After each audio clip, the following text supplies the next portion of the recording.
रहमान रहीम के अस्सलाम वालेकुम। लाखों दरूदो सलाम हज़रत मुहम्मद सल्लल्लाहु अलैहि वसल्लम पर।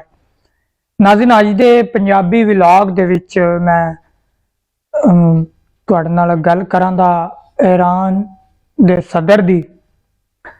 देखो, कदी कदी इस तरह हुंदा है कि उम्मत मुसलमाना विच एक लीडर ऐसे भी उभर के आउंदे ने कि जेड़े मुसलमाना नूं मुतहिद करन दी कोशिश करते हैं और फिर दुश्मनों की अख च अख पा के गल करते हैं। तुहानूं पता कि कुछ दिन पहला ईरान का सदर इब्राहिम रईसी जिहड़ा कि उन्हां दे नाल ईरान का वजीर खारजा भी सी, वो एक हैलीकॉप्टर हादसे दे विच शहीद हो गए। मैं गल करां दा तुहाडे नाल हुण तक जिहड़ा वे 60 तो लैके 1960 तो लैके ते हुण तक 11 हैलीकॉप्टर तबाह होए ने, जिन्हां ते वड्डी शख्सियात हन मुसलमानां दियां, वो इस दुनिया तो गए ने। लेकिन नाज़रीन, बंदे ने कदे सोचा ठीक है, असी साडा ईमान है कि मौत बरहक है, मौत का दिन जिहड़ा वो मुकर्रर है, इस गल च तो कोई शक नहीं। लेकिन यकीन जानो कि ईरानी सदर की मौत का सदमा पूरी उम्मत मुसलमाना और पूरे जिन्ने इस्लामी मुल्क ने उन्होंने वास्ते एक बड़ी बहुत दर्दनाक कैफियत है। और ईरानी सदर जिहड़ा वे उहदा पाकिस्तान दे नाल बड़ा तलक सी। हालांकि असी उन्हां वास्ते कुछ नहीं करते, लेकिन उन्हां दी दोस्ती साडे वास्ते बड़ी काबिल एहतराम है, साडी वो बड़ी इज्जत करते हैं। इमरान खान साहब का दौर सी और उन्हां दी दोस्ती हुई इमरान खान नाल, ते उन्हें एक अज़म किया सी कि असी इन्हां मुसलमानां नूं 57 ममालकां नूं और 1.5 अरब की आबादी नूं एक प्लेटफॉर्म ते असी करांगे, और उन्हां दी कोशिश थी। लेकिन वेखो, इंसान जदों दुनिया तो जांदा है, या वो चंगा हुंदा है ते या वो बुरा हुंदा है, या वो भैड़ा हुंदा है।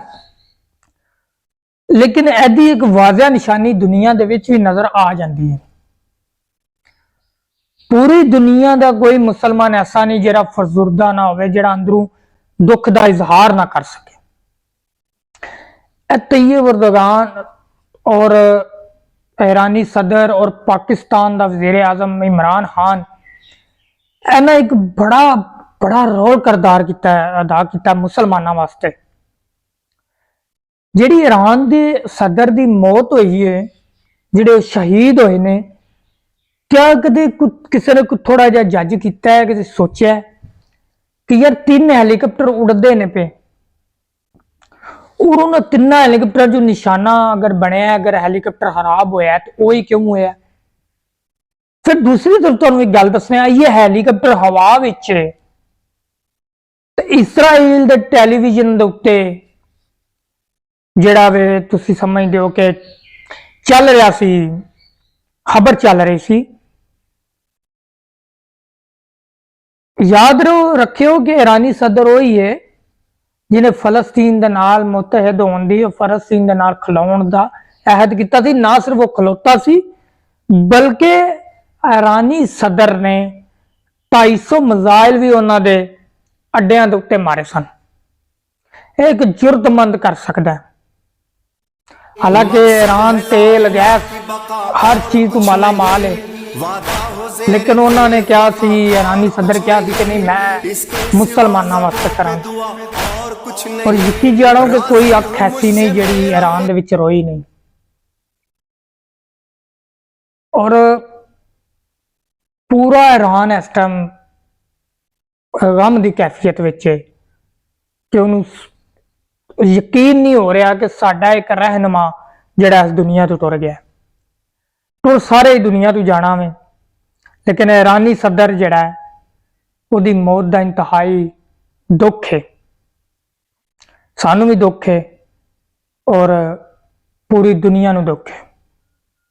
ਹਾਲਾਂਕਿ 2 ਹਫ਼ਤੇ ਪਹਿਲਾਂ ਉਹ ਪਾਕਿਸਤਾਨ ਦਾ ਦੌਰਾ ਵੀ ਕਰਕੇ ਗਏ ਸਨ ਤੇ ਉਹਦੇ 'ਚ ਬੜੀ ਹੁਸ਼ਿਆਰੀ ਦੀ ਬਾਤ ਸੀ ਔਰ ਆਪਣੇ ਆਪ ਨੂੰ ਦੌਰਾ ਕਰਨ ਦਾ ਉਹਨਾਂ ਦਾ ਮਕਸਦ ਇਹ ਹੀ ਹੁੰਦਾ ਹੈ ਕਿ ਉਹਨਾਂ ਥੋੜਾ ਜਿਹਾ ਪਾਕਿਸਤਾਨ ਨੂੰ ਮਜ਼ਬੂਤ ਕਰਨਾ ਹੈ, ਮੁਸਲਮਾਨਾਂ ਨੂੰ ਮਜ਼ਬੂਤੀ ਕਰਨ ਦਾ ਜਿਹੜਾ ਨਾ ਕਰਨ ਵਾਸਤੇ ਉਹਨਾਂ ਕੀਤਾ ਸੀ। ਲੇਕਿਨ ਜਿਸ ਤਰ੍ਹਾਂ ਈਰਾਨ ਦੇ ਸਦਰ ਦਾ ਦੁੱਖ ਹੈ, ਯਕੀਨ ਜਾਣੋ ਕਿ ਇੰਜ ਦੇ ਲੀਡਰ, ਇੰਜ ਦੇ ਮੁਸਲਮਾਨ ਲੀਡਰ ਘੱਟ ਹੀ ਮਾਵਾਂ ਜੰਮਦੀਆਂ ਨੇ ਔਰ ਘੱਟ ਹੀ ਦੁਨੀਆ ਤੇ ਪੈਦਾ ਹੁੰਦੇ ਨੇ।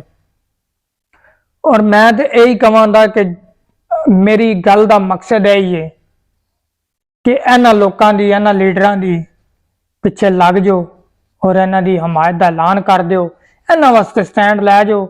ਯਕੀਨ ਜਾਣੋ ਕਿ ਤੁਹਾਡੇ ਵਿੱਚੋਂ ਵੀ ਇਸੇ ਤਰ੍ਹਾਂ ਦੇ ਲੀਡਰ ਪੈਦਾ ਹੋਣਗੇ, ਇਸੇ ਤਰ੍ਹਾਂ ਦੇ ਲੀਡਰ ਪੈਦਾ ਹੁੰਦੇ ਆਉਣਗੇ। ਤੁਸੀਂ ਸੋਚੋ ਕਿ ਈਰਾਨ ਦਾ ਜਿਹੜਾ ਸਦਰ ਸੀ ਉਹਨੇ ਇਸਰਾਇਲ ਨੂੰ ਤਸਲੀਮ ਨਹੀਂ ਕੀਤਾ ਤੇ ਉਹ ਇੱਕ ਮਜ਼ਲੂਮਾਂ ਦੇ ਨਾਲ ਖਲੋ ਗਿਆ ਸੀ। ਠੀਕ ਹੈ, ਐਡਾ ਅਗਰ ਇਸਰਾਇਲ ਹੈ ਕੀ ਹੈ ਕਿ ਸਿਰਫ ਇੱਕ ਉਹਦੇ ਵਾਸਤੇ ਕਹਿੰਦੇ ਨਾ ਕਿ ਈਮਾਨ ਦੀ ਤਾਕਤ ਚਾਹੀਦੀ ਹੁੰਦੀ ਹੈ, ਉਹ ਗੈਰਤ ਵਾਲਾ ਈਮਾਨ ਚਾਹੀਦਾ ਹੁੰਦਾ ਹੈ, ਮਰਿਆ ਈਮਾਨ ਨਹੀਂ ਚਾਹੀਦਾ ਹੁੰਦਾ। ਸਦਰ ਸਾਹਿਬ ਜਿਹੜੇ ਸਨ ਈਰਾਨ ਦੇ, ਉਹ ਇੱਕ ਦਿਲ ਗੁਰਦਾ ਰੱਖਣ ਵਾਲੇ ਇਨਸਾਨ ਸਨ, ਬੜੇ ਨੇਕ ਇਨਸਾਨ ਸਨ। ਉਹਨਾਂ ਦੀ ਮਿਸਾਲ ਪੂਰੀ ਦੁਨੀਆ ਦਿੰਦੀ ਹੈ। ਤੇ ਜਦੋਂ ਉਹ OIC ਦਾ ਇਜਲਾਸ ਵੀ ਸੀ ਪਾਕਿਸਤਾਨ ਦੇ ਵਿੱਚ ਇਮਰਾਨ ਖਾਨ ਦੇ ਦੌਰ 'ਚ, ਤੇ ਤੁਸੀਂ ਵੇਖਿਆ ਕਿ ਇਰਾਨੀ ਸਦਰ ਕਿਸ ਤਰ੍ਹਾਂ ਵਜ਼ੀਰ ਆਜ਼ਮ, ਉਸ ਟਾਈਮ ਦੇ ਵਜ਼ੀਰ ਆਜ਼ਮ ਇਮਰਾਨ ਖਾਨ ਦੇ ਨਾਲ ਖਲੋਤਾ ਸੀ। और दुनिया तो सारे जाना है, तुसा भी जाना है, असा भी जाना है, मर सारे जाना है। लेकिन याद रखियो कि मरने वास्ते ते जीने वास्ते गल इंज ही कि ना जिंदा अगर रखना जे, ठीक है, तो मर इस तरह जाओ कि क्यामत तक तुहाडा ना जिंदा रहे। क्यों? हजूर दी उम्मत बन के मर जाओ। इस मुसलमाना वास्ते कुछ ऐसा काम कर जो कि तुहाडियां आउण वालियां नस्लां भी, साड़ियां आउण वालियां नस्लां भी उन्हां दे ताबिया रहन और उन्हां दा शुक्रिया अदा करदे रहन। मिसालां पईयां ने, भरियां पईयां ने दुनिया च मिसालां। इस वक्त नाज़रीन मेरा अज दा यही विलाग सी, तो मेरी कोशिश होंदी है कि मैं बड़े एक संजीदगी तौर ते जिहड़ा तुहाडे नाल कोई गुफ्तगू करदा रहां। तो तुसी जिहड़ा कोशिश करिया करो कि मेरी आवाज़ नूं ज़्यादा तो ज़्यादा मजबूत करो और अगे फैलाने की कोशिश करो।